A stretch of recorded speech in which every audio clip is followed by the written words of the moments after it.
Hello and welcome back to another video on my channel, AI for Lawyers, where I am trying to keep you, lawyers and law students, up to date on the cutting edge AI technology that can make your life easier. Now, heading into final seasons, there is a problem people or students have where they might sacrifice some of their class preparation in order to better study for finals. Now, I'm going to show you how I'm avoiding that problem, and it starts by using Midpage. So one of the things I'm going to show you is for my remedies class coming up this Monday. Here are the cases. I have 3 cases I need to read before class. It's really not that much, but this would have worked if it was more. And I could see myself wishing I had this back when I was a 1L, but I'm going to go to Project. I'm going to click New Project, and I'm going to title it Project Name, and I'm going to put Remedies. This is an awesome class. I really love it. It's taught by a federal judge at the U of H Law Center, and 10 out of 10 recommend. Now, all right, now that we've got our project named, I'm going to go ahead and move on to Notebook. And here, this is an interesting tool that I really like about Midpage. I can extract from text the cases. Now here, I'm just putting in case names and their sites, but this would actually work if you were dealing with opposing counsel's 40-page brief. You could upload the PDF and it would extract the text from that and pull out the cases and do what I'm about to do right now. So paste that. We should get 3 cases back, and here we go. Add to Notebook. Great.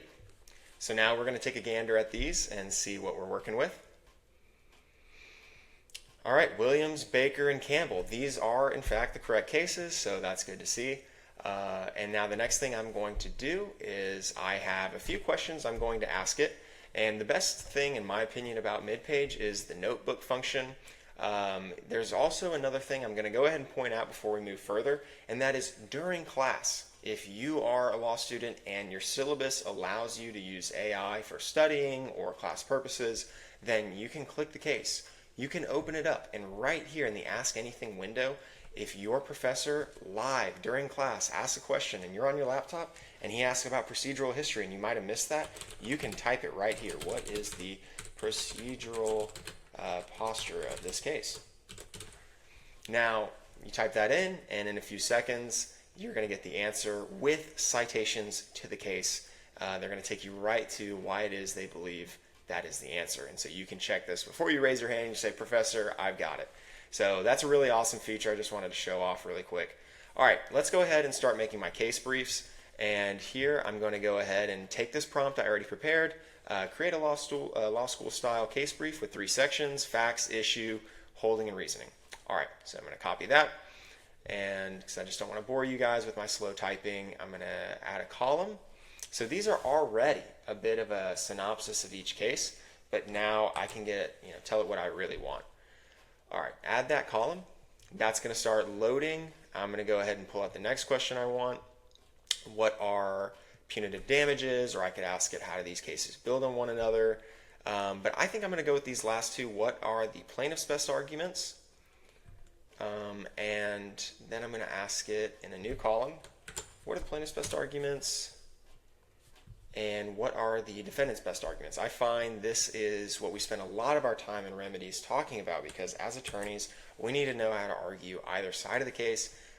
So when you're looking at punitive damages or anything like that, how do you really convince a judge of these things? And it's great that we have a judge as our professor to help us with that. And I'm going to add one more column for the other side.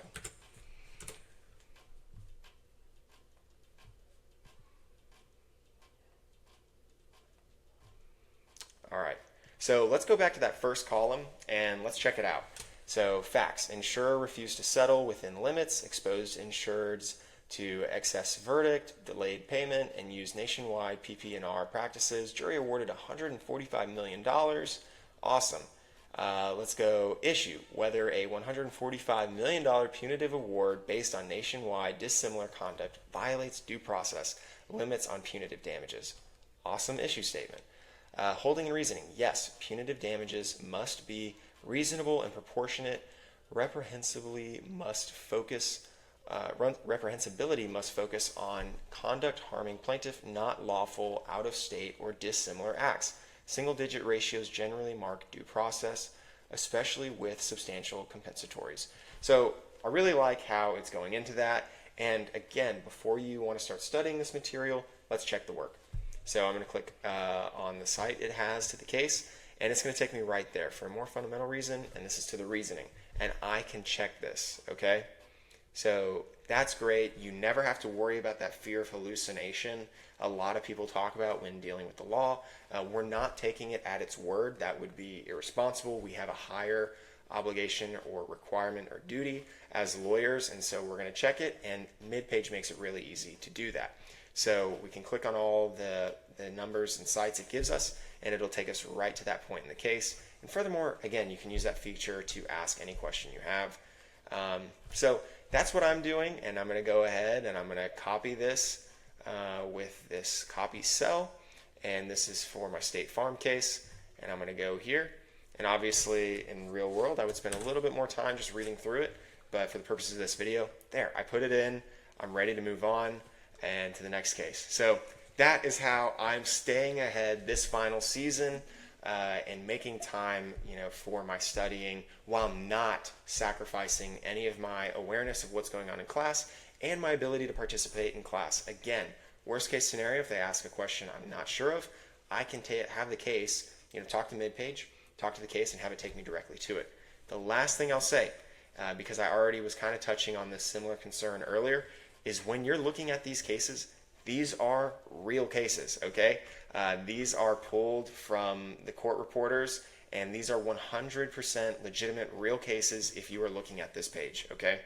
All right, so I hope you enjoyed the video. I hope it helps you stay ahead this final season, and I hope you crush it and make all the grades and GPA points that you desire and go get that job. All right, thanks for watching, guys, and I'll see you in the next video.